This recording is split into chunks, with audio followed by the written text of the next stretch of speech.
in every Serbian household you find bread before you find anything else. They'll greet you with bread at the door. Boot out the coupe out a lot, tell him 512 fucks what, busting out the base out the box, I just hit the leak with a box, head up with a stick in a box.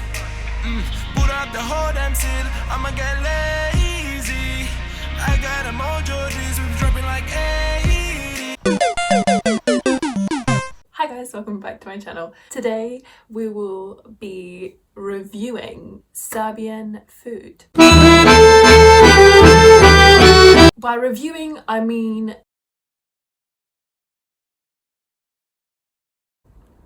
it's just meant to be an educational video. This isn't even like a Serb food. This is like just Yugoslavian food in general. Yugoslavian snacks, Yugoslavian foods, things that you find at Slava, things that you find just in the corner store, you know, kikiriki, whatever. So we'll start off with hrana, like good old, like just food, like main course meal food. I'm gonna start off with cevapi.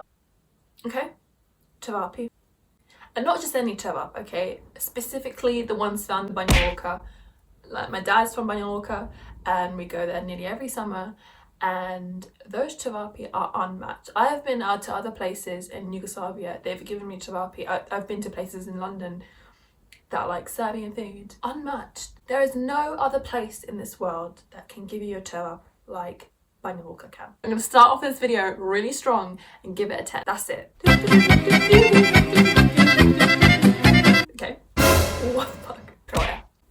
I absolutely love when mama makes proja, okay, because proja, it's like 10 leagues maybe above just normal bread, okay? As you know, Yugoslavians, we all just love to have bread with everything. If we're having toast, we'll have a side of bread, you know, bread is everywhere. Proja is like cornbread, bread is like a flat bread, and sometimes you can have cheese in it, or like you can put anything in it, but mostly it's either plain or with cheese. And it is so good. I'm gonna give proja an 8, but yeah, I would much rather have it over like normal bread. Third food is sarma.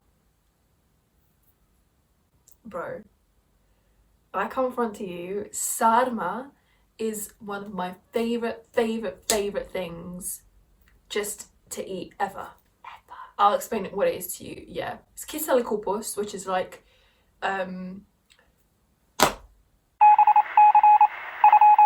cabbage. It's cabbage. The translation is sour cabbage, but it's not. It's like, you know, the kind of cabbage that you get with like sushi. My grandma used to put like loads of cabbage into like a dustbin. Not an actual dustbin, but it was like a can, and then she'd put salt in it for like 6 months. She'd leave it, that's a kisel, for it to get that kind of like tangy taste. The main ingredient is kupus, rice and minced meat. You flavour up the meat and the rice and you cook them together. It's so good, man. My mouth is watering. I really want sarma. You put the meat and the rice into the cabbage and then you fold it up nicely, and then you cook that in sauce. I gotta give that another 10. Oh, the next one is burek. Okay, burek, such a versatile food. So much you can do with burek. It can be cheese, it can be with spinach, but you can put ham in there if you want. The two main ones are cheese and spinach. It's a pastry, but it's like very thin layers. It's very like flaky. It's gonna have to be another 8. It has to be. I can't. Okay, so there's one food that I find abhorrent. Oh my god, it is absolutely the worst thing. I don't often dislike any kind of food, okay, especially not Yugoslav food, okay. It's absolutely rank. It really is. I don't understand how people can eat this, like especially like the older generatia, like they absolutely love this. When I go to Slava and they just have this piftia, guys, it's jelly, and my baba, she used to put like all the leftover meat or vegetables in it, and you'd jelly meat, vegetables and all of that into like this clear jelly, and then you would eat it, obviously, but you're supposed to be happy about eating it. Anyway, piftia gets a 1 out of 10. Not even, it gets a 0 out of 10. I once tried it, I genuinely nearly threw up. It's such an odd like thing to, you know. Yeah, 0 out of 10. Absolutely got no time for piftia. Karađorđevac oh god, I can never say this word.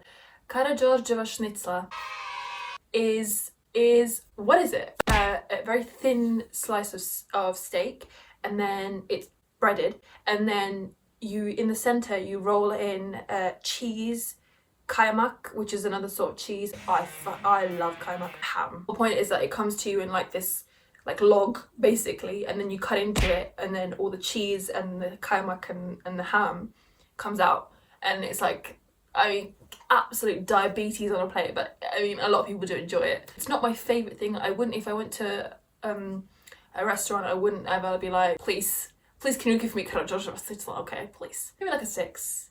I feel like that might be really controversial because a lot of people do really like that, but okay, snacks. What did I love? Okay, first of all, smoky. Smoky are like, if you are allergic to peanuts, do not eat this because you'll go into anaphylactic shock. It's just a crisp. It's very much the shape and texture of a what's it, but the taste is peanut.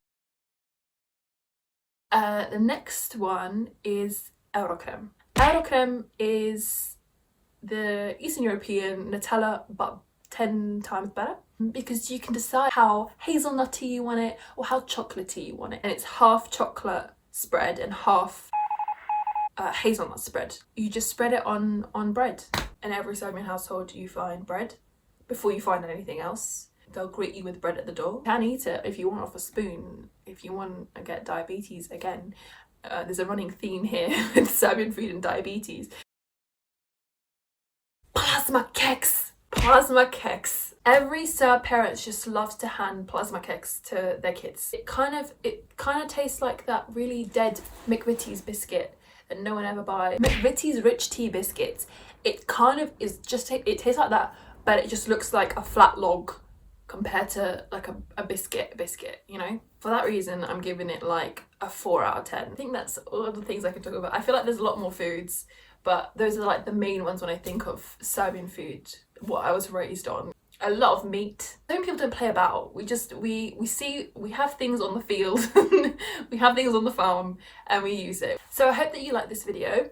If you want me to, I can actually try and get my hands on some of these foods. As always, like and subscribe and comment. If you are new to the channel, go and check out my other videos. Until next time, see you later.